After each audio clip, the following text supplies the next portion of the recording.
देखिए ग्राफ्स में आगे बढ़ते हैं, और ग्राफ्स का काइनेमेटिक्स में बहुत इंपॉर्टेंट रोल है। मतलब ऐसे समझ लो कि अगर ग्राफ का हमको अच्छा आइडिया है तो कई सारे ऐसे देखो, अगर क्वेश्चन बहुत सिंपल है, सीधा सीधा एक ही सिचुएशन है, तब तो ग्राफ से करो या बिना ग्राफ के करो, टाइम सेम ही लगेगा। लेकिन कई सारे क्वेश्चन ऐसे आते हैं जिसमें हम लोग देखते हैं कि पहले पार्टिकल एक्सीलरेट हो रहा है, फिर कांस्टेंट वेलोसिटी है, फिर डिसेलरेट हो रहा है। मतलब एक ही पार्टिकल पे अगर कई सारे मोशन है तो ग्राफ से उसका विजुअलाइजेशन जो है वो आसान हो जाता है। ठीक है ना। जैसे मैं एग्जांपल दूंगा, अगर कि क्रिकेट मैच तो सब लोग देखते ही है भाई, हाँ। तो आपने देखा होगा भाई, हर ओवर के बाद आता है ना ग्राफ, कि नहीं आता है? क्यों भाई? Yes yes sir. सर। तो वो तो पढ़ाना नहीं पड़ता ना किसी को कि ग्राफ आया समझ में कि नहीं आया। वो तो मैच देखते ही समझ में आ जाता है ना कि रन रेट सही चल रहा है इंडिया का, ऑस्ट्रेलिया का या पाकिस्तान का, कि नहीं सही चल रहा है। तो ग्राफ का बेसिक पर्पस यही है कि अगर हमें बहुत सारा डेटा एक साथ दे दिया जाए, भाई हर ओवर के बारे में बता दे, पहले ओवर में ये हुआ, दूसरे ओवर में ये हुआ, तीसरे में ये हुआ, पूरा वो टेबल बना के दे दे, तो टेबल बना के दे देगा तो हमें विजुलाइज करना डिफिकल्ट होगा ना। लेकिन अगर वो उसी का ग्राफ बना के दे देता है कि भाई इधर की तरफ हो गया रन, इधर की तरफ हो गया ओवर, तो हमको पता चल जाता है कि जो रन रेट है वो सही चल रहा है कि नहीं चल रहा है। तो ग्राफ का सिंपल मतलब ये है कि कोई भी डेटा जो हमको दिया गया है, उस डेटा को हम इजिली पढ़ पाए, जल्दी से पढ़ पाए, और जल्दी से हम अपना डिसीजन बना लें कि भाई स्लोप इसका कम है या स्लोप ज्यादा है। ठीक है ना। तो पर्पस समझ में आ गया सबसे पहले? कोई डाउट इसमें? अब हम लोगों को जो यस ग्राफ सर। पढ़ने हैं उसमें हमको कुछ बेसिक बातें हैं, बहुत कम बेसिक बातें हैं, बस उतना ही ध्यान रखना है, और उससे हमारा सारा का सारा ग्राफ कवर हो जाएगा। देखो ग्राफ का मतलब सिंपली ये होता है कि दो अलग अलग वेरिएबल्स जैसे एक्स हो गया और वाई हो गया, इन दोनों के बीच में रिलेशन। ठीक है। अब देखो इन दोनों के बीच में रिलेशन मतलब जैसे वाई एक्स पे डिपेंड कर रहा है, भाई जैसे इधर रन हो गया, इधर ओवर हो गए, तो अलग अलग ओवर में रन बढ़ते जा रहे हैं ना। तो अगर रन बढ़ते जा रहे हैं, ओवर भी बढ़ता जा रहा है, तो इसका मतलब है कि जो रन है वो ओवर पे डिपेंड कर रहे हैं। जैसे जैसे ओवर बढ़ रहे हैं वैसे वैसे टोटल रन भी इंक्रीज हो रहा है। तो वाई और एक्स के बीच में कोई रिलेशन होगा, उस रिलेशन के बेसिस पे हम लोग एक कर्व बनाते हैं, तो उसको हम लोग बोलते हैं वाई और एक्स का रिलेशन। तो मान लेते हैं वो ये कर्व है। ठीक। तो जो भी कर्व आपको दिया हुआ है, उस कर्व में हमको कौन कौन सी बातें निकालनी है, बस ये इंपॉर्टेंट है। तो देखो अगर इस कर्व के ऊपर हम कोई भी दो पॉइंट लेते हैं, पॉइंट ए और पॉइंट बी, तो ये बताओ अगर हम ए और बी को ज्वाइन कर दें कर्व में, अगर हम कोई भी दो पॉइंट्स को ज्वाइन करते हैं, तो ये जो लाइन मिलती है, इस लाइन को हम क्या बोलते हैं? क्यों भाई? बताइए। टेंजेंट। नहीं नहीं, टेंजेंट नहीं बोलते हैं, और बताओ कोई। तो उसका नेट डिस्प्लेसमेंट। डिस्टेंस। नहीं नहीं, मैं पूछ रहा हूँ कि कोई कर्व है, डिस्प्लेसमेंट। डिस्टेंस डिस्प्लेसमेंट नहीं पूछ रहा हूँ, कर्व है कोई। जैसे मान लो सर्कल दिया हुआ है, सर्कल के ऊपर हम कोई भी दो पॉइंट ज्वाइन कर दें, तो ये लाइन क्या कहलाती है? हम्म। कॉर्ड। कॉर्ड। हाँ, ये कॉर्ड लाइन सर। कॉर्ड कहलाती है। क्या कहलाती है? Chord sir. कॉर्ड। ठीक। अब जैसे मान लो कि पॉइंट ए पे और पॉइंट बी पे, इसी तरह से पॉइंट ए पे और पॉइंट बी पे, मान लेते हैं ए और बी पे वैल्यूज हैं एक्स ए एक्स बी, और वाई की वैल्यूज हैं वाई ए और वाई बी। तो इस लाइन का अगर हम स्लोप लिखें, बता सकते हो क्या बनेगा? स्लोप ऑफ कॉर्ड, किसी भी स्ट्रेट लाइन का स्लोप क्या होता है? क्यों भाई? टैन थीटा उसका। टेन थीटा होता है। कौन सा थीटा? जो ये टैन किससे थीटा बना रहा है? जो ये वो किससे बना रहा होगा? एक्स एक्सिस से। तो अगर एक्स एक्सिस से टेन थीटा लिखेंगे तो इस ट्राइंगल में टेन थीटा कितना होगा? Perpendicular upon base. Perpendicular yes कितना सर। होगा? Y B minus Y perpendicular होगा और Y B minus Y A, और बेस वाई क्या बी होगा? B X B X minus B X X X A. B B minus minus X A. तो slope of cord का मतलब होगा, उसको हम लोग लिखते हैं Y B minus Y A upon X B minus X A, और ये होता है, इसको ऐसे लिख सकते हैं delta Y upon delta x. ठीक है। और हम लोग फिजिक्स में इसको क्या बोलेंगे जिससे हमें का फायदा हो? फिजिक्स में हम इसको बोलते हैं average, average change in Y, average change in Y with respect to X. अभी एग्जांपल लेंगे तब समझ में आएगा और अच्छे से। फिलहाल जितना लिखा है वो क्लियर है। तो ग्राफ में हमको जो सबसे Yes, sir. पहली चीज निकालनी होगी वो है स्लोप ऑफ कॉर्ड। कोई भी ग्राफ से हमें क्या क्या पता चलेगा, ग्राफ दिया हुआ है तो उससे हमें क्या क्या पता चल सकता है। तो देखो हर एक्स पे वाई पता चल जाएगा, ये तो बेसिक इन्फॉर्मेशन हो गई कि कौन से एक्स पे क्या वाई है, वो हो गई बेसिक इन्फॉर्मेशन। अब अगर एडवांस इन्फॉर्मेशन पे बढ़े तो एडवांस इन्फॉर्मेशन में जो पहली बात हमको पता चलेगी वो है स्लोप ऑफ कॉर्ड। ठीक, फिर इसी से अगर हम बी पॉइंट लिखें, दूसरी इंफॉर्मेशन क्या पता चलेगी, तो दूसरी इंफॉर्मेशन होगी स्लोप ऑफ टेंजेंट। अब कॉर्ड और टेंजेंट में क्या फर्क है, क्यों भाई, टेंजेंट क्या होती है अगर हम टेंजेंट बनाए तो टेंजेंट इस तरह से होती है, बोलो। टेंजेंट ध्यान से देखो, अगर मैं इसको बड़ा कर दूं तो अगर हम कॉर्ड के जो दो पॉइंट है, कौन कौन से दो पॉइंट, ए और बी, अगर हम ए और बी को बहुत नजदीक ले आए, इतना नजदीक ले आए कि ए और बी के बीच में डिस्टेंस रही नहीं गई, है ऐसा, बताओ। Yes, point sir. ए और पॉइंट बी अगर बहुत नजदीक आ जाए, इतना नजदीक आ जाए कि हमें दो पॉइंट नजर ही ना आए, तो जो कॉर्ड है वही क्या बन जाएगी, कॉर्ड ही क्या बन जाएगी, chord tangent. Become tangent. Tangent. तो कॉर्ड और टेंजेंट में कोई फर्क हुआ क्या, बोलिए। कॉर्ड और टेंजेंट में कोई फर्क नहीं है। टेंजेंट में हम लोग क्या करते हैं, डेल्टा वाई की जगह डी वाई और डेल्टा एक्स की जगह डी एक्स। कैसे हुआ, क्लियर है, Yes, sir. ठीक है ना। और Yes, वैल्यू sir. इसकी भी क्या बनेगी, वैल्यू इसकी भी टेन थीटा ही है। स्लोप लिखना होगा मतलब टेन थीटा।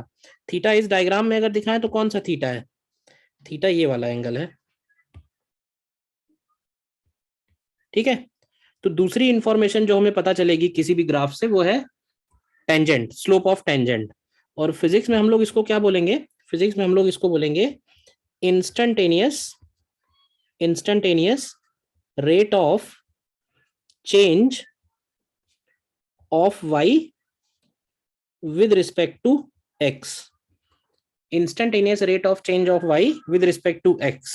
और ये क्या था, average change of y with respect to x. Average और इंस्टेंटेनियस दो वर्ड पढ़े ना हम लोगों ने। और तीसरी जो इंफॉर्मेशन हमें पता चलेगी ग्राफ से वो है area under the curve, area under the curve. और y और x कर्व में जो एरिया अंडर द कर्व होता है वो होता है इंटीग्रेशन ऑफ y dx, ठीक है, इंटीग्रेशन ऑफ y dx। और इसको इंटीग्रेट करते हैं हम लोग xa से लेके, या ऐसे कह लो इसको इंटीग्रेट करते हैं x1 से लेके x2 तक। ये कौन सा एरिया होता है, ये एरिया होता है कि जो ग्राफ और x एक्सिस के बीच में जो बाउंडेड एरिया है, मतलब ये अगर पॉइंट x1 है और ये पॉइंट x2 है, तो ये वाला जो एरिया होगा, इस एरिया को हम लोग बोलते हैं area under the curve. Area under the curve, under the curve समझ में आया ना, मतलब ये कर्व हो गया, और अंडर द कर्व मतलब ये वाला पार्ट।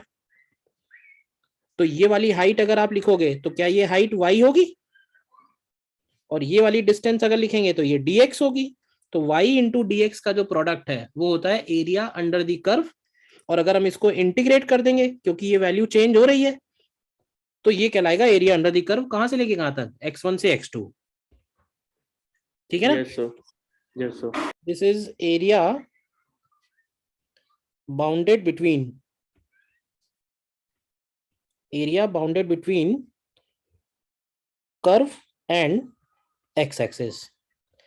बस तुम ये समझ लो फिजिक्स में जितनी भी जगह ग्राफ आने वाले हैं, चाहे वो कोई भी चैप्टर हो, हमें बस यही तीन बातें ध्यान रखनी है, बस इसके अलावा कुछ चौथी बात नहीं पूछेगा। अगर बेसिक बात समझना चाहते हो तो बस इतना ही काफी है, बाकी सब क्वेश्चन है, समझ लो। कोई भी ग्राफ हमको दिया हुआ अगर है तो उस ग्राफ में हमें उस ग्राफ से हमें क्या क्या पता चलेगा, तो उस ग्राफ से हमको एक तो ये पता चलेगा कि कौन से एक्स पे क्या वाई है, वो तो डायरेक्ट देख के ही पता चल जाएगा ना भाई, कौन से एक्स पे वाई की क्या वैल्यू है, इस एक्स पे वाई क्या है, इस एक्स पे वाई क्या है, इस एक्स पे वाई क्या है, वो तो देख के ही आ जाएगा। वो हो गई डायरेक्ट Yes, sir. इन्फॉर्मेशन। और ये जो तीन लिखी है ये इनडायरेक्ट इन्फॉर्मेशन है जो हमको कैलकुलेट करनी पड़ सकती है। तो यही तीन वैल्यू ही कैलकुलेट करनी होंगी, इसके अलावा कुछ पूछेगा भी नहीं। बोलिए, नोट कर लिया। Yes, sir. अब सभी नहीं किए। ठीक है, कर लो कर लो।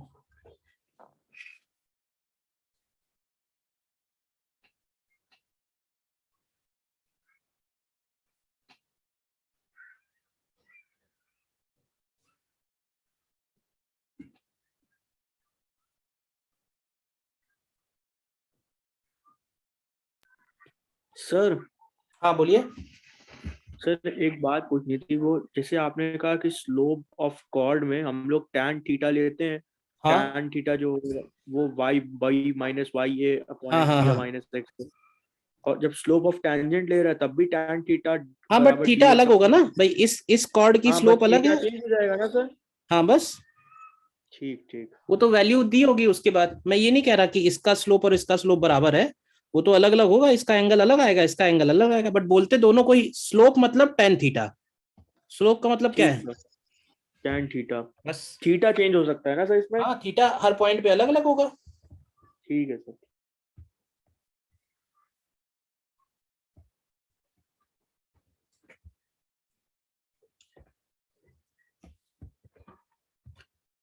स्लोप को और मतलब दिमाग में बिठाना है तो बस ऐसे समझो कि स्लोप का मतलब होता है, स्लोप का मतलब सीधे सीधे है स्टीपनेस से। स्लोप का मतलब क्या है? स्टीपनेस। अब ऐसे सोचो कि मान लो सीढ़ियां चढ़ रहे हो, हम्म, और सीढ़ियां जो है वो बराबर बराबर है। बराबर बराबर मतलब जितनी विड्थ है उतनी हाइट है। तो क्या बोलोगे, जब ऊपर जाओगे तो जो एफर्ट्स तुमको लगाने पड़ेंगे वो एक जैसे लगाने पड़ेंगे कि कम ज्यादा करने पड़ेंगे? एक जैसे लगेंगे सर। एक जैसे लगेंगे। तो हम ये बोलते हैं कि इसका स्लोप कैसा है? कांस्टेंट। स्लोप कैसा है? कांस्टेंट है। अब इमेजिन करो कि कुछ ऐसी सीढ़ियां हो कि शुरू में तो कम हाइट है, लेकिन ऊपर जाते जा रहे हैं तो हाइट बढ़ती जा रही है। ये देखो। तो अब इस सीढ़ी पे जब ऊपर चढ़ोगे तो क्या होगा? मेहनत बढ़ेगी सर। बढ़ेगी। तो इसका मतलब है इसका स्लोप कैसा है? इसका ओ। स्लोप इंक्रीजिंग है। समझ आए बात? Yes sir. इसका स्लोप कैसा है? इंक्रीजिंग है। और अगर इसी इसी सीढ़ियों पे नीचे उतरेंगे डिक्रीजिंग स्लोप हो तो जाएगा। ये डिक्रीजिंग स्लोप हो जाएगा। ठीक है ना? अभी आते हैं इस बात पे, नोट कर लो पहले।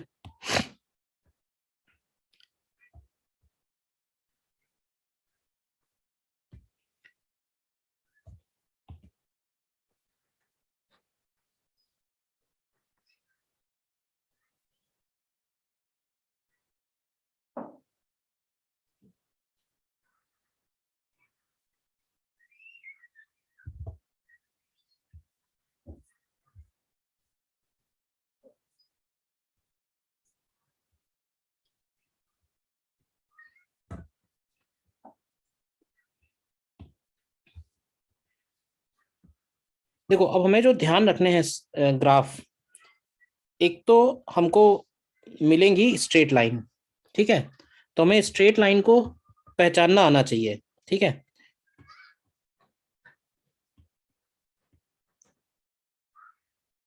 तो स्ट्रेट लाइन तो दो ही आएंगी, तो दो ही रखते हैं।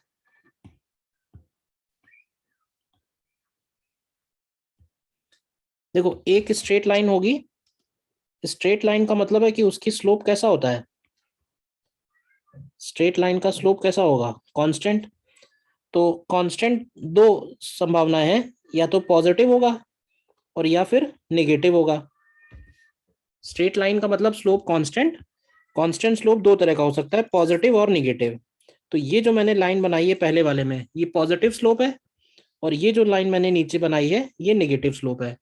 तुम दिमाग में कैसे बिठाओ कि जैसे हम ऊपर चढ़ रहे हैं अगर, तो पॉजिटिव होगा, और नीचे उतर रहे हैं तो कैसा होगा? नेगेटिव होगा। याद रहेगा? बताओ। सर ब्रिज की जी तरह सर। एकदम। हाँ सर। सीधा सीधा ऊपर चढ़ रहे हैं तो पॉजिटिव है, और नीचे उतरेंगे तो नेगेटिव है। ब्रिज की तरह। मैथमेटिकली इसको बोला इस तरह से जाता है कि इसका, अब ऐसे जरूरत नहीं है उसकी, इसका पॉजिटिव एक्स एक्सिस से एंगल और इसका पॉजिटिव एक्स एक्सिस से एंगल, एक लाइन का पॉजिटिव एक्स एक्सिस से एंगल एक्यूट है, 90 से कम है, और इसका 90 से ज्यादा है। तो इसके लिए tan थीटा कैसा आएगा? नेगेटिव। और इसके लिए tan थीटा कैसा आएगा? पॉजिटिव। बट हमें जो जरूरत पड़ेगी वो उसने इतना काफी है कि ये पॉजिटिव स्लोप है और ये नेगेटिव स्लोप है। पहचान लोगे? बोलिए। हाँ सर। Yes sir. ठीक। और चार ग्राफ हमको याद रखने हैं कर्व के। मतलब पहचानना आना चाहिए कि स्लोप बढ़ रहा है, कम हो रहा है, हाँ, और पॉजिटिव है, नेगेटिव है। तो जैसे मैं बना देता हूँ, जैसे मान लो एक ये कर्व मैंने बनाया, एक ये कर्व मैंने बनाया, एक ये बनाया, और एक ये बनाया। तो पहले तो तुम ये बताओ कि किसमें स्लोप पॉजिटिव है, किसमें स्लोप नेगेटिव है। पहले सर वाले में पहले वाले पॉजिटिव में है, पॉजिटिव, हाँ, दूसरे पहले, वाले में पॉजिटिव, सर दूसरे में भी पॉजिटिव, दूसरे और में सर भी लास्ट, पॉजिटिव, सर लास्ट में नेगेटिव। लास्ट के दोनों नेगेटिव है। कैसे यस पहचानेंगे पॉजिटिव नेगेटिव, क्लियर है? Yes yes sir, sir. सीधा हाँ सीधा सर, ऊपर चढ़ रहे हैं तो पॉजिटिव है, नीचे उतर रहे हैं तो नेगेटिव। नेगेटिव है। अच्छा, अब दूसरी बात समझना, अभी जो मैंने एक सीढ़ी वाला एग्जांपल दिया था कि जैसे स्ट्रेट लाइन होता है, तो स्ट्रेट लाइन में ये जो सीढ़ियां होती हैं वो एक जैसी होती हैं। तो इसको हम लोग बोलते हैं कि हमको कांस्टेंट एफर्ट लगाने पड़ेंगे, कांस्टेंट एफर्ट लगाने पड़ेंगे, क्योंकि स्लोप कैसा है, कांस्टेंट। अब ये सोचो कि भाई अगर सीढ़ियां इस तरह की हो तो क्या कहोगे, स्लोप बढ़ रहा है कि कम हो रहा है? कांस्टेंट नहीं है सर, पॉजिटिव है और वेरिएबल है, मतलब बढ़ रहा बदलता है कि है। कम हो रहा है, इंक्रीजिंग है कि बढ़ रहा है, डिक्रीजिंग है? इंक्रीजिंग है सर। अगर इस तरह की सीढ़ियां डिजाइन कर दी जाए तो इंक्रीजिंग स्लोप होगा कि डिक्रीजिंग स्लोप होगा? Increase sir. Increasing, very good. इसमें इंक्रीजिंग अब स्लोप। इसमें बताओ, अगर समझ में आ गया है तो। सर इसमें इंक्रीजिंग है, फिर नीचे डिक्रीजिंग होने लगेगा एक पॉइंट के नहीं बाद। नहीं, बाद की बात नहीं हो रही है, सिर्फ इतनी, सिर्फ इसकी अभी बात है। अभी सिर्फ इंक्रीजिंग इंक्रीजिंग है। है, हाँ, इंक्रीजिंग है सर, इंक्रीजिंग। इंक्रीजिंग है। इंक्रीजिंग है इंक्रीजिंग है सर। कि डिक्रीजिंग है, अभी सही नहीं बता रहे हो, देखो ध्यान से। मान लो सीढ़ियों की जो हाइट है वो कम होती जाए, तो हमको जो एफर्ट लगाने पड़ेंगे वो एफर्ट हमको बढ़ाने पड़ेंगे कि कम करने कम पड़ेंगे? करने कम करने कम कम पड़ेंगे करने सर। एफर्ट पड़ेंगे। लगेगा ना, कम एफर्ट लगेगा ना, क्योंकि इसका स्लोप डिक्रीजिंग है, हाँ इसका स्लोप डिक्रीजिंग है और इसका स्लोप इंक्रीजिंग है। देखो यही सबसे मुश्किल काम है, अगर तुमने ये ठीक से पहचान लिया तो ग्राफ का तो 100% कोई क्वेश्चन नहीं अटकेगा। M positive, M positive, M negative, M negative, और फिर मैंने बोला पहले केस में मॉड एम इंक्रीजिंग है, ठीक है, दूसरे केस में मॉड एम डिक्रीजिंग है।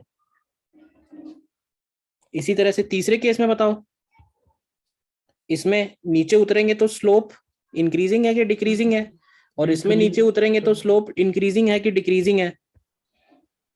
सब दूसरे, पहले मतलब तीसरे वाले में सर ये डिक्रीजिंग है।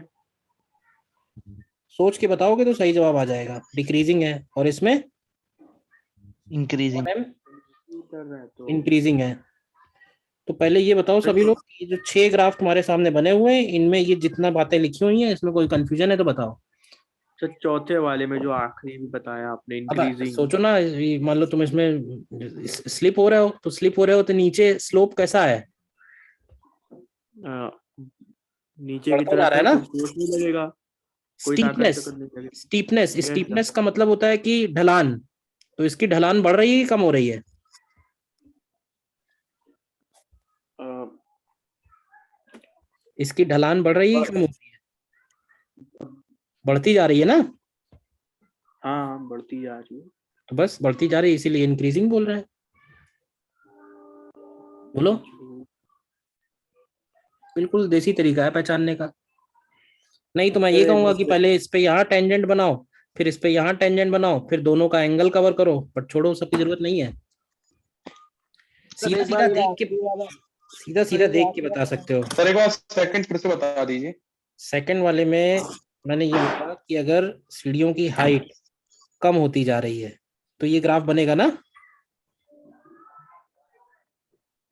तो इसका स्लोप कम हो रहा है ना। ठीक सर। इन दोनों को एक साथ समझो, इन दोनों को एक साथ समझो, बस ये है।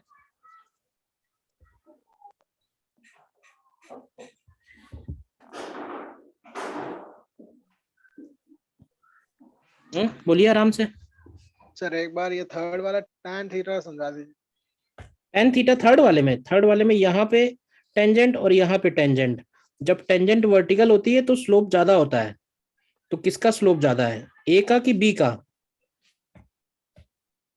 सर है तो ये 90 से ज्यादा ना सर, तो मतलब उससे अगर मतलब नहीं है, उससे मतलब नहीं है। टेंजेंट वर्टिकल होगी तो उसका स्लोप मैक्सिमम है, और टेंजेंट हॉरिजॉन्टल होगी तो उसका स्लोप मिनिमम है। तो टेंजेंट जितना 90 डिग्री को टेंड करेगी उतना उसका स्लोप बढ़ता जाएगा। बात समझ में आई? पॉजिटिव निगेटिव तो हमने पहले ही लिख लिया ना कि ये दोनों नेगेटिव है और ये दोनों पॉजिटिव है। अब बात चल रही है केवल मैग्नीट्यूड की। तो ए और बी में किसका मैग्नीट्यूड ज्यादा होगा? मैग्नीट्यूड ऑफ स्लोप ए का ए का ज्यादा होगा, A क्योंकि का। ए की टेंजेंट वर्टिकल है। टेंजेंट जितनी वर्टिकल होगी स्लोप उतना ज्यादा होगा। बस यहाँ पे कंपेयर करोगे तो ऐसी है, यहाँ कंपेयर करोगे ऐसी होगी। तो टेंजेंट जितनी वर्टिकल होगी स्लोप उतना ज्यादा होगा। ऐसे समझ लो, जैसे समझ आए वैसे। ए और बी पे किसका, कौन सी टेंजेंट वर्टिकल ज्यादा है? ठीक है सर, समझ गए। ठीक है ना? Yes sir. Yes, sir.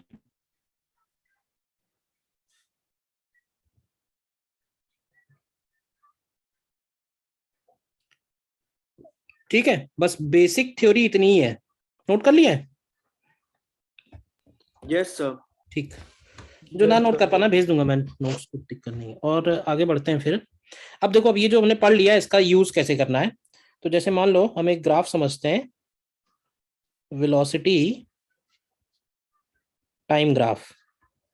ये एक ऐसा ग्राफ है जिससे हमको मैक्सिमम इंफॉर्मेशन मिलती है। अगर हमें किसी पार्टिकल का ग्राफ ड्रॉ करके क्वेश्चन करना हो तो हमें उसका वीटी ग्राफ ही बनाना चाहिए, वेलोसिटी टाइम ग्राफ। क्योंकि वेलोसिटी टाइम ग्राफ से हमें सारी इंफॉर्मेशन मिल जाती है। अब ऐसे बताओ, वेलोसिटी टाइम ग्राफ में वाई एक्सिस पे क्या होगा, एक्स एक्सिस पे क्या होगा? वाई एक्सिस पे वी होगा और एक्स एक्सिस पे टी होगा। तो अब मुझे बताते जाओ कि इस ग्राफ में अगर हम स्लोप ऑफ कॉर्ड लिखेंगे तो स्लोप ऑफ कॉर्ड क्या होता है? ऊपर क्या लिखा है slope of chord? Delta delta Y upon delta V x. upon, हाँ, डेल्टा एक्स, ठीक है। तो यहाँ पे डेल्टा वाई का मतलब क्या है डेल्टा V, और डेल्टा एक्स का मतलब क्या है? Delta delta T. अब Time. मुझे बताओ कि delta we upon delta T क्या होता है? काइनेमेटिक्स में पढ़ा है? A, Acceleration. कौन सा acceleration, acceleration? Average acceleration. Average Average कौन सा acceleration. Acceleration? Average average acceleration. यानी average, इस ग्राफ में अगर हम स्लोप ऑफ कॉर्ड निकालते हैं तो हमको एवरेज एक्सीलरेशन मिलेगा। आगे बढ़ो, सेकंड पॉइंट। अगर हम इस ग्राफ में स्लोप ऑफ टेंजेंट लिखते हैं तो क्या मिलेगा? तो स्लोप ऑफ टेंजेंट होगा डीवी अपॉन डी टी। क्यों? डेल्टा वी को डीवी कर दिया, डेल्टा टी को डी टी कर दिया। ठीक बात? तो ये क्या मिलेगा? इंस्टेंटेनियस एक्सेलरेशन, ये मिलेगा इंस्टेंटेनियस एक्सीलरेशन। Yes, sir. ठीक है। और अगर हम इस ग्राफ से एरिया अंडर द कर्व निकालें, एरिया अंडर द कर्व, तो ये क्या मिलेगा? Integral बताओ क्या VDT. लिखना चाहिए इंटीग्रेशन के आगे? इंटीग्रल VDT सर, और उसको इंटीग्रल में वहां पे वाई डी एक्स लिखा था, यहाँ वाई की जगह वी है और डी एक्स V1 की से जगह V2, dt, क्या आएगा? वी इंटू V1 से V2 इंटीग्रल VDT, V1 से V2। वी वन से वी टू नहीं, रुकते जाओ जरा। T1 से T2, टी वन से हाँ T, sir, T1 time integrate हाँ हो रहा है सर, ना। T1 से। अब देखो ये हमको क्या देगा ये तो मालूम नहीं है, तो क्या करो, वी को क्या लिख सकते हैं हम लोग? वी को क्या लिख सकते हैं? dx upon dt। तो ये dt dt कैंसिल हो गया, क्या बचा? का इंटीग्रेशन dx x होता है। और dx का इंटीग्रेशन x नहीं होगा, डेल्टा x होता है। dx का डेल्टा इंटीग्रेशन क्या होता है? Delta x। Delta x। यानी ये हमको क्या देगा? ये हमको देगा डिस्प्लेसमेंट। तो अब तुम देखो, क्या वीटी ग्राफ में सब कुछ आ गया? भाई वेलोसिटी तो आ ही रही है, वो तो डायरेक्ट इंफॉर्मेशन है। वेलोसिटी डायरेक्ट इंफॉर्मेशन है, एक्सीलरेशन और डिस्प्लेसमेंट इनडायरेक्ट इंफॉर्मेशन है। तो वीटी ग्राफ सबसे अच्छा ग्राफ होता है क्योंकि इस ग्राफ से हमें सब कुछ पता चल जाता है, एक ही ग्राफ से सब इंफॉर्मेशन आ जाती है। समझे? इसी ग्राफ से सारी इंफॉर्मेशन आ जाएंगी, चाहे एक्सीलरेशन चाहिए हो, चाहे डिस्प्लेसमेंट चाहिए हो, डिस्टेंस चाहिए हो, सब आ जाएगा। तो अब देखो ये जो काम मैंने किया है ना वीटी ग्राफ के लिए, ये तुम किसी भी ग्राफ के लिए कर सकते हो और पता कर सकते हो कि कौन सा ग्राफ हमें क्या इंफॉर्मेशन देगा। जैसे मैं कहूं अगर कि पोजीशन टाइम ग्राफ अगर हमारे पास है, पोजीशन टाइम ग्राफ, बताओ जरा अपने आप। पोजीशन टाइम टाइम का एक्स मतलब हुआ सर वहाँ वाई पे एक्स है और एक्स एक्सिस पे टाइम है। तो इस ग्राफ का स्लोप ऑफ कॉर्ड क्या होगा? Delta x by delta T sir. क्या हो, नाम बताओ मुझे। Delta x upon delta T. T कौन डेल्टा टी क्या होता है? average एवरेज acceleration, एवरेज क्या? average एवरेज speed, अरे एवरेज स्पीड नहीं, एवरेज वेलोसिटी क्या होता है? Average velocity sir. इसी तरह से अगर हमें इसका स्लोप ऑफ टेंजेंट लिखना हो इंस्टेंटेनियस वेलोसिटी हो तो ये हो जाएगी। जाएगा dx upon dt। dx by dt dx upon dt मतलब कौन सी velocity? Instantaneous velocity. Instantaneous velocity. इस ग्राफ से हमको एक्सीलरेशन डायरेक्ट नहीं मिलेगा। इस ग्राफ का एरिया अंडर द कर्व हमें कोई भी फिजिकल क्वांटिटी नहीं देता है। एरिया अगर लिखें हम, इंटीग्रल x dt बनेगा, तो ये कोई भी फिजिकल क्वांटिटी नहीं है, ठीक है। तो एरिया नहीं पूछेगा इसका, मतलब इसका एरिया निकालने का कोई फायदा नहीं है, क्योंकि इसका एरिया कोई भी फिजिकल क्वांटिटी रिप्रेजेंट नहीं कर रहा है। समझ गए? इसका एरिया जो आएगा उसका यूनिट बनेगा मीटर सेकेंड। मीटर सेकेंड होता है क्या किसी का? नहीं सर। तो ये no कोई भी sir, फिजिकल क्वांटिटी नहीं है, तो इसको हटा दो। समझ गए? जरूरी नहीं है कि हर ग्राफ का हर इंफॉर्मेशन कुछ ना कुछ रिप्रेजेंट ही करे। वीटी ग्राफ में ऐसा होता है कि तीनों चीजों का मतलब है। समझे? और आगे बताओ। जैसे एक्सीलरेशन टाइम ग्राफ है, तो इस ग्राफ से हमें क्या पता चलेगा? अब मेरा क्वेश्चन बदल गया। एटी ग्राफ से हमें क्या पता चलेगा? Slope of chord, slope of tangent या एरिया अंडर द कर्व, किसी से भी। Area under the curve. Slope of chord से क्या मिलेगा? स्लोप ऑफ सर कॉर्ड होगा delta A upon delta A upon delta T, average में delta A upon delta T का मतलब हुआ मीटर अपॉन सेकेंड क्यूब। ये कोई क्वांटिटी होती है क्या? नहीं होती। नहीं होती, तो बेकार ही हो गया। एरिया अंडर द कर्व से क्या मिलेगा? एरिया अंडर द कर्व से क्या मिलेगा? तो लिख लो, एरिया अंडर द कर्व को ये लिखेंगे ए डी टी। बोलिए, ए को लिख दो क्या? D v upon d t into d t. तो क्या ये डी टी कैंसिल हो गया? क्या बचा? इंटीग्रल डीवी, और इंटीग्रल डीवी होता है डेल्टा वी। तो इसका एरिया हमको क्या देगा? क्यों भाई?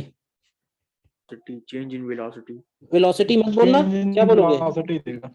इसका एरिया हमको चेंज इन वेलोसिटी देगा। तो ये तो 3 पॉपुलर ग्राफ हो गए, बट मैं कहूंगा कि कोई भी ग्राफ हो सकता है। मान लो हमें ग्राफ दिया हुआ है वी एक्स ग्राफ। चलो बताओ, इस ग्राफ से हमको क्या पता चलेगा? वी एक्स ग्राफ से क्या पता चलेगा? वाई एक्सिस पे v है और x एक्सिस पे x है।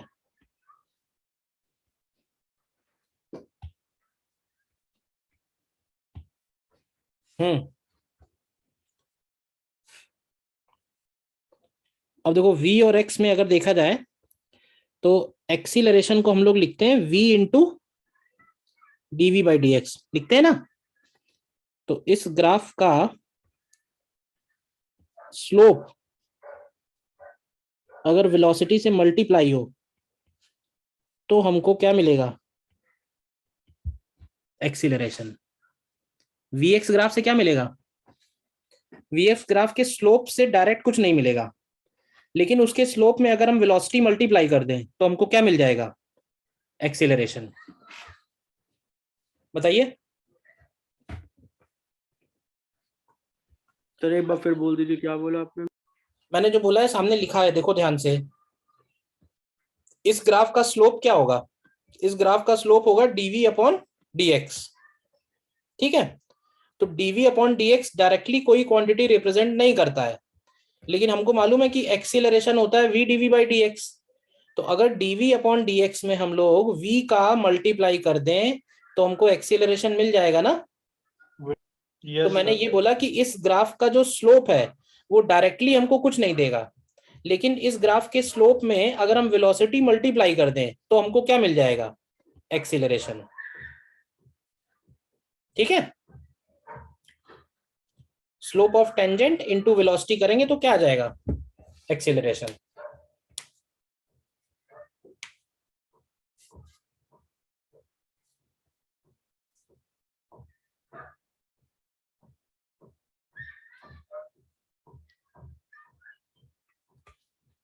ठीक है, अब पहले थोड़ा प्रैक्टिस कर लेते हैं फिर आते हैं।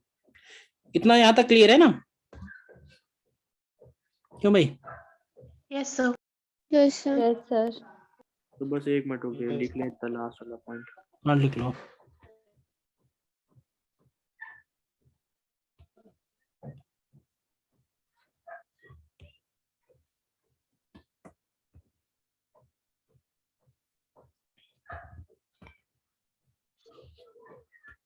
देखो क्वेश्चन एक दे रहा हूं मैं,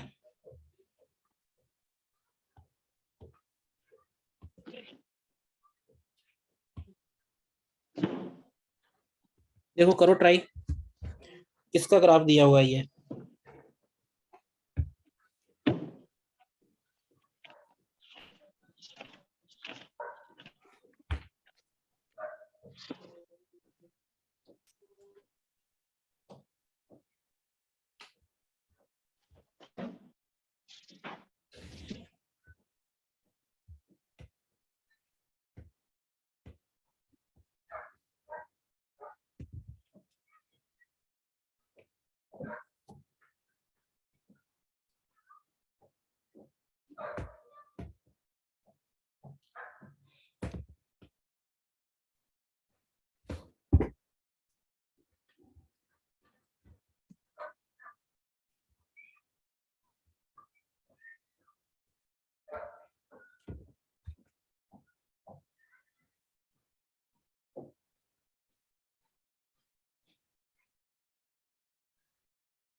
सर ईच पार्ट के लिए निकाल लिया है एवरेज एक्सीलरेशन। ईच पार्ट के लिए निकाला? Yes sir. क्या क्या आया बताइए। 2 मीटर पर सेकंड स्क्वायर 0 और 1 मीटर। ओए पार्ट के लिए आया 2 मीटर पर सेकंड, हाँ और ए बी पार्ट के लिए 0, बी सी पार्ट के लिए -1। करेक्ट। बताइए भाई बाकी लोग।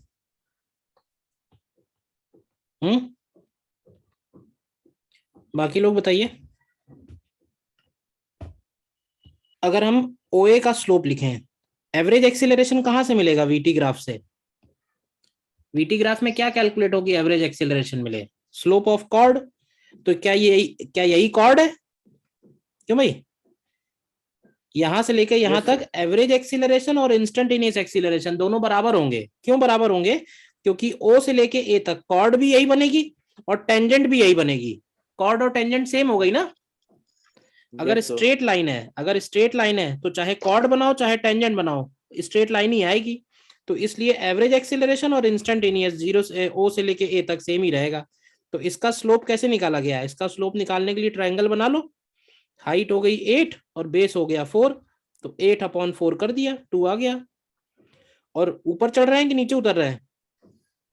क्यों भाई? तो प्लस लेंगे। ऊपर। ठीक है, फिर AB का स्लोप कैसा है? AB क्योंकि हॉरिजॉन्टल स्ट्रेट लाइन है तो इसका स्लोप 0 हो गया। इसमें ना ऊपर चढ़ रहा है ना नीचे उतर रहा है, तो 0 ही है। और BC में BC में हम लोग नीचे उतर रहे हैं इसलिए माइनस आएगा। कितना आएगा? तो ट्राइंगल बना लो फिर से। तो हाइट 8 है और बेस भी ध्यान से देखो तो 8 आएगा क्या? ये पॉइंट मेंशन नहीं है बट निकाल लिए होंगे ना भाई। ये 2 होगा, ये 6 होगा, 10 होगा, ये 14 होगा, है ना। डिस्प्लेसमेंट किस कैसे आएगा? क्यों भाई? Sir area under the graph निकाल रहे सर, एक मिनट रुक जाइए। 96 निकालो मीटर निकालो। आएगा। 96 आ रहा है। एरिया अंडर द ग्राफ निकालो। अब एरिया अंडर द ग्राफ निकालने के लिए इसमें कौन कौन से सेगमेंट हैं भाई? एक ये है, पहला वाला ये सेगमेंट हो गया, दूसरा वाला एक रेक्टेंगल हो गया, और तीसरा ये ट्रायंगल हो गया। मतलब 2 ट्रायंगल हैं और एक रेक्टेंगल है। तीनों का अलग अलग निकाल के जोड़ दो। निकाला किसी ने? यस सर, 96 मीटर आ रहा है। 96 हाँ, मीटर। 96 मीटर। डिस्प्लेसमेंट 96 मीटर आया। अगर मान लो डिस्टेंस पूछा होता तो 8 6 48। डिस्टेंस पूछा होता तो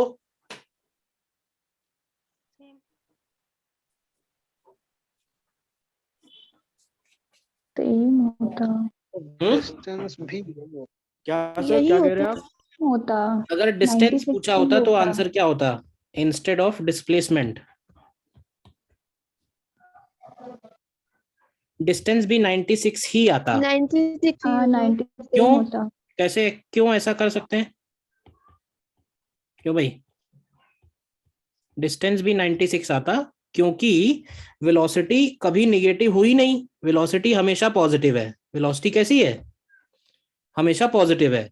अगर ये ग्राफ नीचे आता, मतलब नीचे वाला एरिया होता, तो हम उसको पॉजिटिव करते डिस्टेंस के लिए, लेकिन पॉजिटिव ही आ रहा है, पूरा ही पॉजिटिव है, तो फिर डिस्टेंस और डिस्प्लेसमेंट बराबर है। कोई डाउट तो नहीं ना इसमें? बोलिए। नो ठीक है, सर। देखो अगला दे रहा हूं।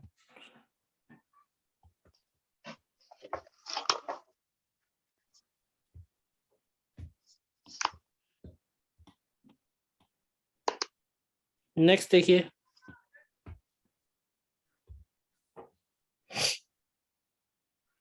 वेलोसिटी टाइम ग्राफ दिया हुआ है आपको। और हमें 0 से 7 सेकेंड्स तक डिस्प्लेसमेंट और डिस्टेंस निकालना है। करिए कैलकुलेट।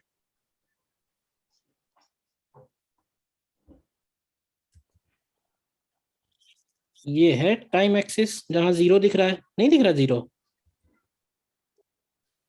जीरो तो नहीं है कहीं भी। अरे ये वाली 0, ये 0, ये -4, ये 4, तो ये 0 हो गया ना। ठीक ठीक ठीक ठीक सर। ये वाला टाइम एक्सिस हो गया।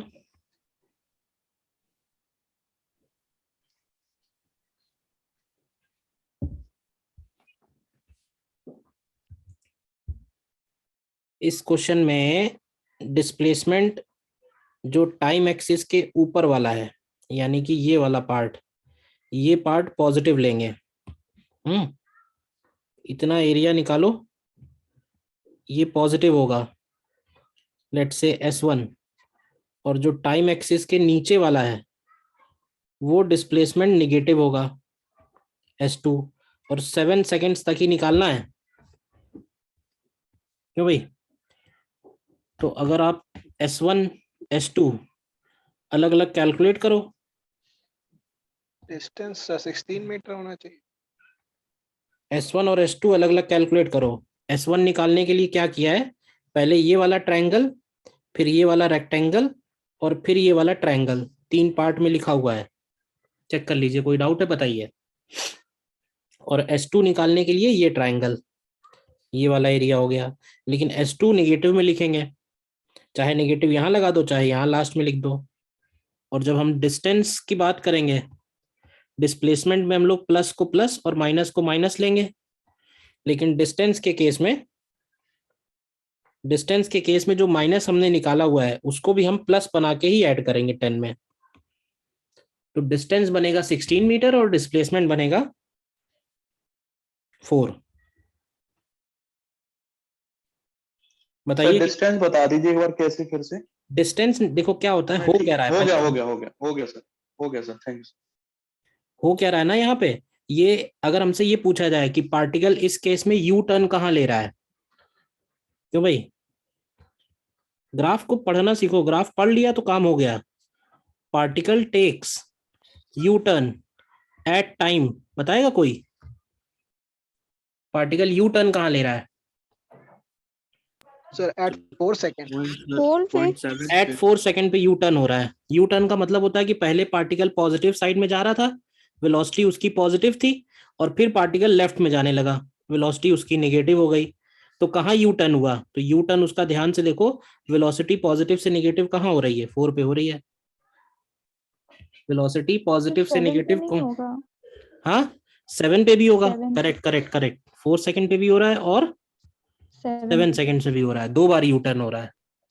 तो होगा क्या ना कि जहां पे भी यू टर्न हो रहा है, अब जाते समय S1 कवर किया, आते समय S2 कवर किया, तो जब डिस्टेंस निकालेंगे तो दोनों को प्लस करके ही ऐड करेंगे ना,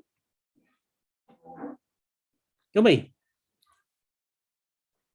अच्छा और यस बताओ सर। इसमें, और बताओ, और भी कोई चीजें पूछ सकता हूं मैं इसमें।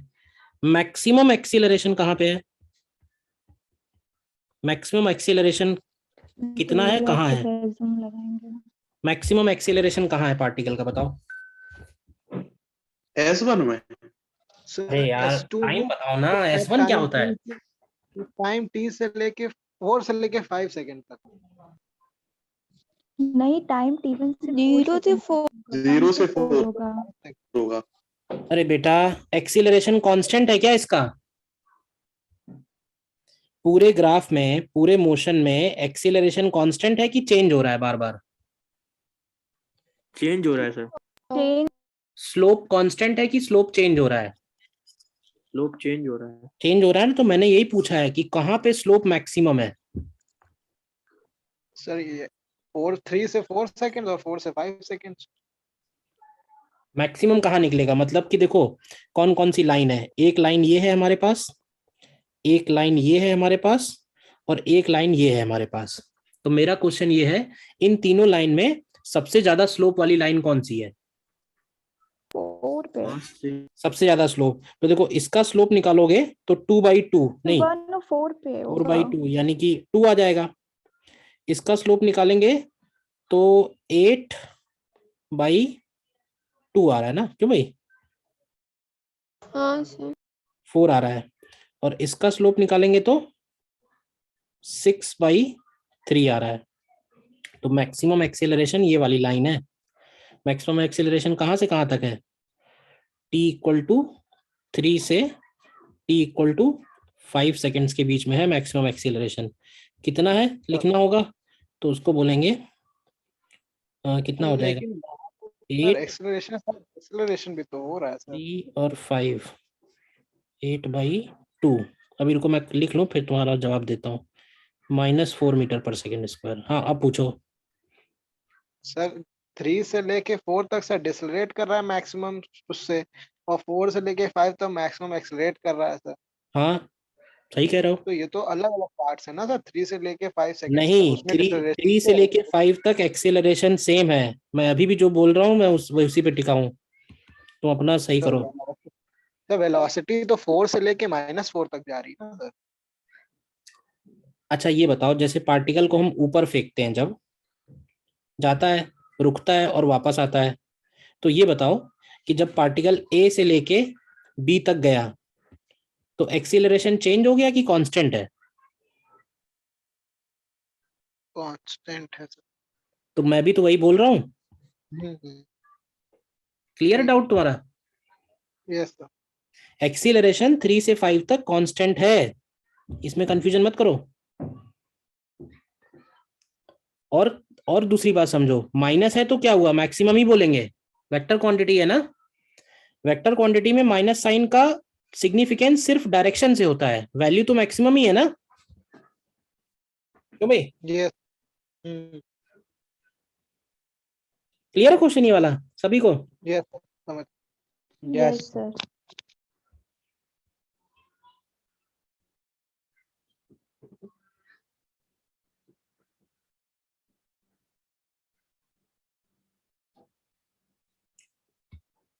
ठीक है, और देखो दे रहा हूँ।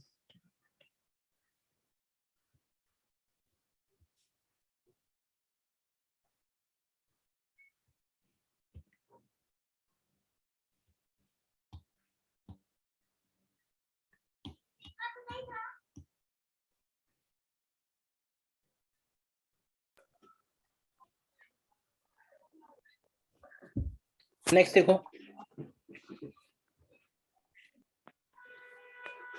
Find x